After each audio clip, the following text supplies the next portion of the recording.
American way. Throwing bets like haymakers. UFC fight night, no faking these heartbreakers. Punch stats, bankrolls, and scorecards never fold. Eitoft21Sports talking bold like this catching gold. Erik saying underdogs got swagger. Weight counter champs got a granite jaw, won't stagger. Money on the line, bets as sharp as a dagger. Hot cops, bling, flashing lights, heavyweight bagger. Eitoft21 clash of minds, no surprise. Erik Wade in the ring, shouting hard, shooting high. Fight night dreams, cold cash gleam in their eyes. Betting broad, UFC calls on the podcast sky.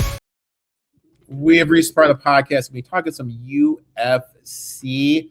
Who better to come on than Wade, a.k.a. Better DP21. Wade, talk dirty to me, my friend.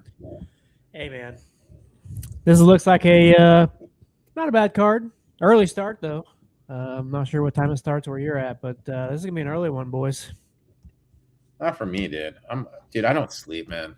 Like, I think it's like 6 a.m. start. 8 a.m.? It's 7 a.m. for me. I already be off the Peloton at that time, man. I'm not. I'm a grinder, Wade. I'm a grinder, man. We should be able to go right from UFC into some FIFA and whatever baseball games are going on. Have you been betting FIFA? I'll be honest. I bet the first one Ecuador hit the crossbar twice. And after Ecuador hit the crossbar, I just said, fuck it, I'm done. I haven't been giving any out to my members, but I've been playing some stuff periodically here. Like I was an idiot and took USA yesterday. Lost money on them. See, that's why you got to watch the Eitoft21Sports show, because this week's guest gave up turkey plus 320, my friend. Shameless plug. Yeah, it's probably a good spot. That third game's always really doesn't matter once they already locked it in. So yeah, once you're already kind of locked in, you're kind of. I almost did it just for the hell of it. We're not here to talk about that. Let's talk some UFC. Lock it in, man. First bet, dude. Yeah, I'm going to go with Jean Matsumoto, minus 150 money line. His money line's been moving on kind of all over the place. I think right now, best odds minus 156 over on ProfitX. Don't quote me on that, but I think that's correct. I think this is really just one of those fights. I'm just going to simply trust a more proven UFC fighter right now. Alkman, he's dangerous. He's got real finishing ability, but I just think that Matsumoto has really shown that he can compete against much higher level competition. Matsumoto pushes really just a relentless pace. He lands over 5 significant strikes per minute, while also averaging 3 takedowns every 15 minutes. He's constantly giving his opponents different looks, whether that's striking combinations or level changes. Alkman, he's much lower volume offensively, and he can't literally land bigger shots. He could really find himself just losing rounds simply because Matsumoto is just really doing more work and he's more active. I think just what really sells me on this pick is really just who they fought. Matsumoto's gone 3 hard rounds with guys like Rob Font and Farid Basharat, who's one of the last undefeated guys in the UFC. Really, while also picking up some quality wins over Bracatana and Marcus McGee. I just think that when he's lost, he's done it against really high-level experienced UFC competition, and when he's won, he's done it pretty good. I think overall he's just going to be the better fighter, more activity. I just like his wrestling ability. I think I like his overall experience. I just think in 15 minutes he's probably going to win a decision. So if you don't like the minus 150 money line, I think it's whatever, minus 156 now. I think I would just go decision Matsumoto, because he tends to go to decision more than finishes. Even though he has some finishes on his record, I just think this is a spot where this is going to be a pretty tough back and forth 3-round fight. I like it. My first one, and you know what? It wouldn't be a show if we didn't go head to head. I'm taking Charles Johnson plus 233. Great value here. Now, yes, I know Almabraev is the favorite, rightfully so because there's wrestling, but I believe the match was much closer than the odds suggest. The biggest advantage is Johnson for his size, 5'9", 70-inch reach. While Almabraev stands 5'4", 65-inch reach, the 5-inch height and reach advantage at flyweight is massive. It allows Johnson to control distance from the outside and make Almabraev work much harder to close the gap. Johnson is also one of the highest volume strikers in the division. He lands nearly 5 significant strikes per minute while throwing more than double the volume of his opponent over 3 rounds. That kind of activity can win rounds and create opportunities for a finish. Defensively, I like what Johnson brings as well. He owns 69% takedown defense. Combine that with his size, I think he'll be able to keep the fight standing. There's also a clear power advantage. Johnson, 8 career knockout victories, has shown 6 legitimate finishing ability. His opponent's biggest weakness has been on his feet, and we saw that exposed in his knockout loss to Kappa. If Johnson keeps the fight striking, I think he has it over the last. So I love it, dude. Plus 233. Sign me up all day, my friend. I don't hate the shot. Next one, my friend. This is where we're going to be going head-to-head. But yeah, I'm going to take a parlay here of Shara Magomedov, moneyline, and Asu Almabayev, moneyline. I just really like pairing these two favorites together, and I just think they both have very clear stylistic advantages. So I guess I'll start with Shara here. I just think this is a great bounce-back spot for him. Michel Pereira is obviously a dangerous because of how explosive and unpredictable he can be. But I just think at times the style really works against him. Shara is just really a much cleaner striker, and I think that's where he's going to be able to find his spots. And he lands nearly 6 significant strikes per minute while connecting over 60% accuracy. So you pair those two together, he just doesn't waste a lot of movement. He controls range as well, and I just think he'll be able to find Michel whenever he gets into that chaotic momentum, which I do believe we will see. We've also seen Pereira struggle with opponents that just stayed disciplined and forced him into technical striking battles. Losses to people like Anthony Hernandez, Michael Page, and Petrosky really all came against fighters who just didn't get baited against fighting in his style. And I just think Shara, I just think he's got a really high IQ. He's going to go in there, and I think he's just going to look to punish him. And I wouldn't be surprised if Magomedov gets the TKO finish. And then the second leg here, yeah, we talked about I'm going to go against you here, and I'm going to go with Asu Almabayev. I just think his wrestling is the difference, and we've talked on the show previously that when the wrestling is a bigger advantage, I really think that helps these fighters win. Now, we know we've talked about also before that the fact that UFC's kind of going against the wrestlers who don't do damage. But I think we're just going to see a little bit different type of wrestling. It's going to be more of a chain wrestling. I think he's going to have the ability to get to Charles. I think he's going to have the ability to get him down and get him down more than once. He averages nearly 4.5 takedowns every 15 minutes. And while Charles Johnson isn't, he's not bad. He averages actually just 1.5 himself. And I think his takedown defense isn't too shabby. He's really more dangerous striking, and I think Asu Almabayev knows that. He's not going to want to stand on the feet with Charles. Obviously, if he gets caught standing on the feet, I think you're right. He probably will lose, but I just think Asu at this time, his only loss really was against Manel Kopp. I think he learned from that. You can't strike with the strikers. We just saw what Manel Kopp did last week. So I just think he knows he's got to get this to the ground. So I just think pairing Shara winning a striking battle and Almabayev winning by wrestling is just pairing two really good fighters. I think this is my favorite parlay on the board for sure. I like it. Respect. Going head to head. My next one. It's all about styles here, man. Whoever gets their style. I did Shara, Bullet, yeah, and Pereira not to go the distance at minus 122. One of the most explosive striking matchups on the entire card. Both fighters love to stand, trade. Both carry a serious knockout power. Neither guy is looking to wrestle for 15 minutes. Shara finished 12 of his 16 fights by knockout, owns a credible 75% knockout KO rate. 7 of those finishes have come in the first round. Every time he steps in the cage, he's hunting for a finish. On the other side, Michel Pereira has been one of the most exciting fighters in the UFC. 20 career finish knockout and submissions. He's been knocked out multiple times during his career. Aggressive, flashy style creates offense, but can also leave him vulnerable to counters.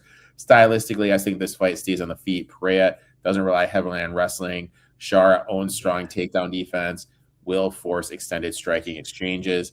You have two dangerous strikers, much power and creativity. I don't want to rely on I don't know because I can make a path for both of these guys to finish, especially with Shara's eye. If something happens to the eye with how good of striking Pereira has, could get a stoppage. I'll just lay the juice, take the minus 122 that this one doesn't go to the scorecards. Love it. Main event, my friend. Yeah, I wasn't going to go here, but I think I'm going to. I've been thinking about this damn fight all week. Maybe I'm a sucker for falling into some of these, I don't know if you want to call Fiziev older, but just the more experienced guys who are just on a bad losing streak. I think now he's moved into plus money territory. So a couple books, he's at plus 100. I think it's the right spot. I just think he's getting overlooked here. Torres, no doubt, has looked phenomenal since joining the UFC. He's really one of the most dangerous finishers at lightweight. But I really do think this is a big, massive step up in competition. Torres is a busier striker. He lands 7.87 strikes per minute compared to Fizaev's 4.71. But I just think context really matters here. Fizaev has spent the last several years fighting the elite of the elite heavyweights or lightweights. My bad. He's fought Justin Gaethje, Mateusz Gamrot, Rafael dos Anjos, and then recently he fought.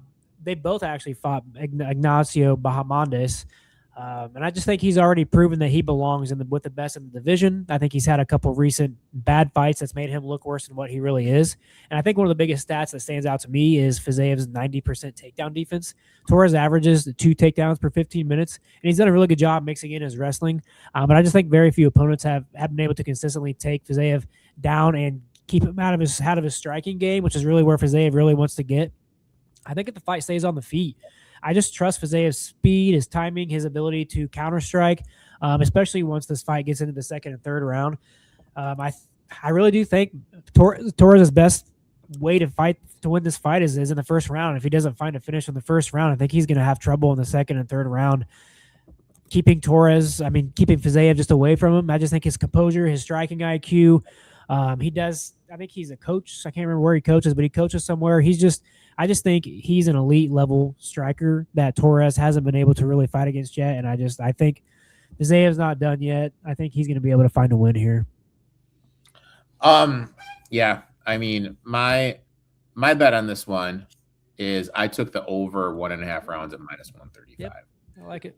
Torres has been known for his incredible first round finishes. I think that this is his first time he's facing someone with the experience in the defense. As you mentioned his 90% takedown defense, has fought some of the best fighters in the division. He's gone in deep rounds with Gaethje. He knows exactly how to survive early pressure. Torres incredibly dangerous in the opening 5 minutes. Throws over 7.6 strikes per minute, carrying power, and has a bullet reputation for ending fights early. But that's exactly why I like this over. Rafael survives the initial bliss. I expect this fight to settle down. He is one of the best technical Muay Thai strikers in the sport. I think his experience over the 5-round fights and high level competition will allow him to weather the early storm. I also wouldn't be surprised if Torres is a little bit more measured than usual. This is the biggest fight of his career. Fighters often pace themselves a little differently under the bright lights of the main event. For me, this is a classic case of public overreacting to Torres' highlight reel finishes while overlooking Rafael's durability and experience. I think this fight easily goes in the second round, dude. So I'll take the over 1.5. Let's fucking go. I love this. I love both of your picks kind of pair well. I like it. I know, dude. It's a weird card for me, dude. It's a weird card. Let's go ahead and I apologize for Manuel you. Torres is good, man. Jeez, isn't he? I apologize. I was replying to a text message while recording. I know, unprofessional, and I sent it to you and not the person who sent me the text message. So I apologize. I apologize for that. Let's go ahead and let's bring up our old DFS lineup. Let's do it to it. Boom, boom, boom. All right, man. Talk dirty to me. All right, so this is how I look at it.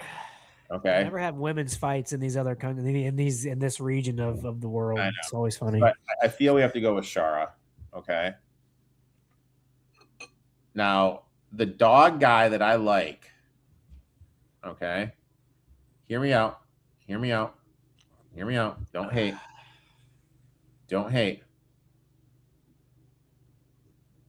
Megadovev, thoughts?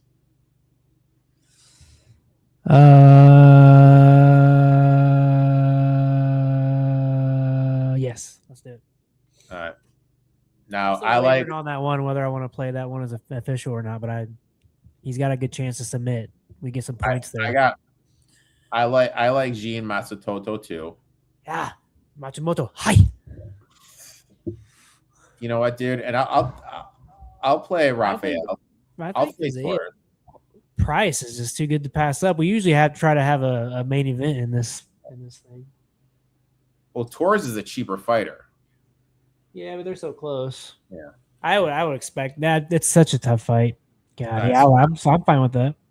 Now we need to find a dog. I was really tempted by Erik Nolan. Thoughts? Let's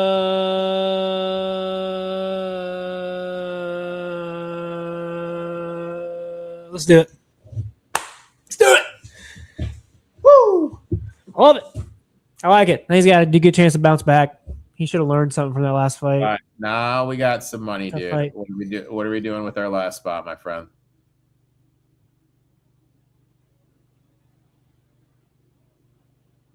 Wait, is this it? We got one more. We need uno más, dude. What's at the bottom?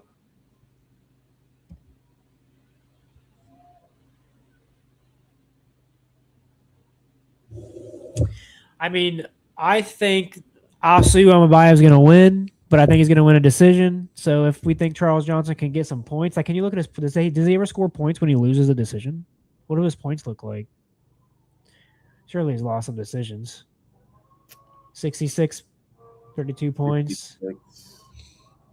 So when he loses them, he gets like 40, 30, 20 points. Like I'm just going through. I think this is definitely going 3 rounds. So he's like the only guy in that whole list I'm okay with. Like I think Pulayev has a chance to upset Ruzaboyev. God, that's an ugly fight though. You could do if you don't love Charles Johnson. It's either Charles Johnson or Pulayev.